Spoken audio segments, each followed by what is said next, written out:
welcome back to my YouTube channel. It's your girl Greta, back at it again with another video. So today, I was, cleaning out my room, and I found some really interesting content, if you know what I mean. I found some stories that I wrote in 6th grade. So this is the first story that I ever fully completed. It fills up this entire notebook, and it's called Krail is Coming. And so it's a dystopian novel by Greta. So I just thought that I'd read you some parts of it, and if you like it, comment down below, and maybe I can make this a series, because I'm sure it would be interesting if you know what I mean. Okay, so Chapter 1. This is from the perspective of Lauren, and I just remembered this book has 8 different perspectives in it, so let's see if we can keep them all in track. So this is from the perspective of Lauren. I remember I was sitting in a college lecture when the superintendent came and handed a note to the professor. He saw it, went as white as a ghost, and told the class, "There has been a report that Krail, Russia's military leader, has called World War III, even though no other countries have agreed. We have been told to evacuate." I was shocked. Krail, I knew, was a madman. Anything and everything set him off. He threatened everyone. At first, when the professor told us this, I didn't panic. Krail was always threatening people, but never hurting them. I didn't know how wrong I was. After everyone left the classroom, I went into the hallway. Then I saw hundreds of men with black SWAT-looking suits come in and grab one person each, speaking rapidly in a foreign language. One of the girls who was grabbed began crying and screaming. The man pulled out a gun. She shut up. It didn't seem to matter to the guard. She was no more. Little did I know she would be the first of millions to die in this battle. The ones who weren't grabbed by guards were given a book. It was titled War Rules. I flipped through it and I realized I should have been listening to the guard who seemed to be the leader. He had on a different suit. It was white. I guess he noticed I wasn't listening because he looked me in the eye and said, "Hey, girlie!" I jumped a mile. "What's your name?" he asked. He was scowling and I could see he was missing a bottom tooth.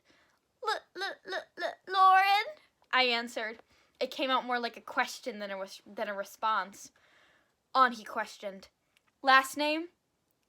"Hawkson," I replied shakily. What was I thinking when I made up these names? Lauren Hawkson? I mean, it's not terrible, but there are so many different options that I could have done, and instead I just came up with Lauren Hawkson. So if you want to Google this girl, she is going to come up with like 500 million search results.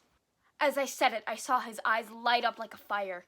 He gave me a look that could have killed a snake. Not mad, just like a serial killer. Okay, great writing, 6th grade Greta. "You've heard of Krail?" he questioned. "Of course," I respond. He pulled out something from his bag and sprayed it in my face. I blinked and I didn't open my eyes for a long time. Okay, this is Chapter 2, from the perspective of Nick. "Oh, right, Nick," said Simon. I snapped back to reality. "Ready?" "Sure, I was born ready." You'll notice that I have no idea how to write from a male's perspective, so it's going to sound really cringy and misogynistic at times. I grabbed my baseball bat and stepped onto the plate. I see the ball whiz past me. "Strike 1, says the umpire. "So what? I'll get the next one." "Nope." "Strike 2, the ump says again. The third ball comes by, and then stops in midair. Then it gets a mind of its own. It begins to fly around with unnatural movements. Then it clocks Simon hard, then the ump, then all the players, but not me. Then more balls come. What's going on? I wonder, afraid. I run to Simon. I help him stand up. He looks dazed, as if he can't stand on his own. "Simon," I tell him, "we have to get out of here." I feel something vibrate in my pocket. I'm getting rapid texts, emails, and calls. I pick one up. "Hello?" I say. Okay, so your friend was literally just hit in the head with a baseball, looking dazed, like probably has a concussion, and you get a phone call, and you answer a phone call. "Nick," I recognize the voice. It's that little powerhouse I know. Oh, how I missed that voice teasing me. I ship this hard. Whoever this person is, I ship it. "Monica?" I ask. "Yeah, it's me," she replies. "Have you heard from Lauren? I need her. I'm afraid. Krail is coming. Oh, just a little name drop of the title there. We stand, we stand. Krail, I ask. I've heard the name, but what's so bad about him? That's how I imagine him moving. You know, she starts, but I've stopped listening. Simon is on the ground. His face is completely covered with blood, and it wasn't covered with blood 5 seconds ago. Okay, that's real big plot hole there. But, Simon, I yell. What? I hear Monica say. Monica, I gotta go, I yell to her. But what about Lauren? She asks. Okay, Lauren was the girl who got kidnapped earlier. Kidnapped. Don't want to give spoilers. I don't want to talk about her, I yell, maybe a bit too harshly. I take a deep breath. Oh, maybe I shouldn't ship Monica and Nick. Maybe that's not the right thing to do. Maybe it's supposed to be Nick and Lauren. You know why, I say. I hang up. I crouch down to Simon. He looks at me. See you later, buddy, he says quietly. One sound is gone from him. His heartbeat. I do something I haven't done in years. I cry. Oh my goodness, I really do not know how to write from a male's perspective. This is so bad. Chapter 3 is from the perspective of Monica, so the girl that he had just gotten the call from.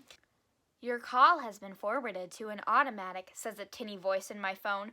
Come on, Lauren, pick up, I yell at my phone in vain. It's been 3 days since Lauren's answers my calls. Also 3 days into Krail's attack. So far, I've weaseled my way through guards, drones, and awkward conversations. I flip through war rules constantly. So far, I've learned that men and women over the age of 40 and children under the age of 18 are required to go to a safe house. If a child is younger than 15, their parents must go with them, even if under 40. Sadly, I'm 21. No safety here for me or many of my friends. I can't believe that I chose to write from the perspective of a 21-year-old when I was literally 12 years old. This is not gonna go well at all. This is so bad already. Speaking of safety, Lauren doesn't seem to be safe. I tried to get Nick to help me, and Josh, but Nick doesn't want to talk about her, nor does Josh, because she was a Vikings fan. LOL.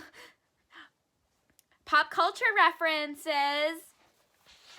Vikings fan! I decide to call Taylor next. Bzzz, it rings once, then twice, then, hello?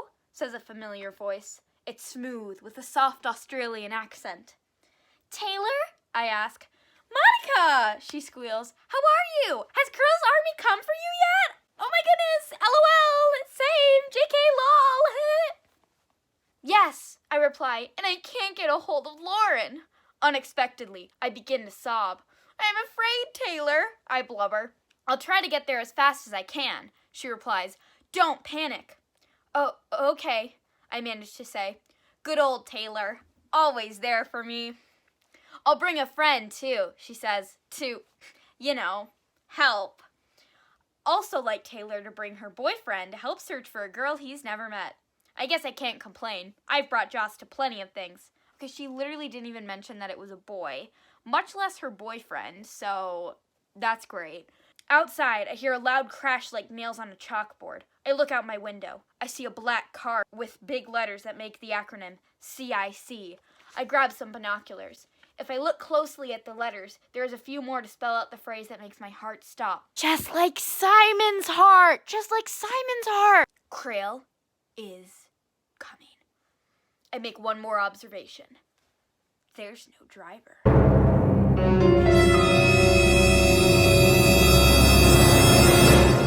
Gotta go, Taylor, I say and hang up.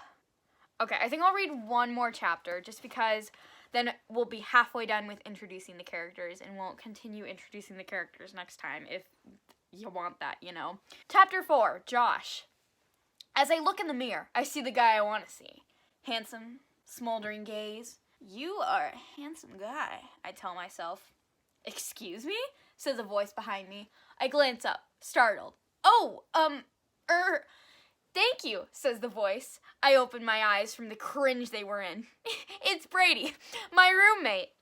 Oh, shut up, Brady, I tell him. I need the self-assurance, he finishes. Just like Brady. So witty. I once met a guy who talked to himself in the mirror. He thought he was really handsome. He mumbles something else. What? I say, oh, just that. It's noogie time! This is so bad. This is not it. Oh my goodness. He says, throwing himself into me and rubbing my head. We begin to howl. We hear a knock at our door. I go to answer it and see an ominous figure with a scar over his eye. He's scowling. You heard Crail's coming? He asks.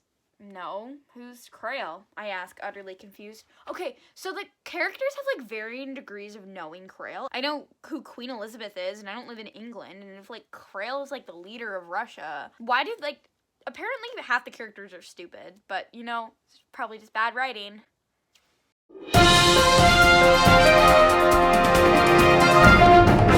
You don't know? Brady says from behind me. I thought you knew. Knew what? I ask. He explains it to me. Suddenly, I'm afraid.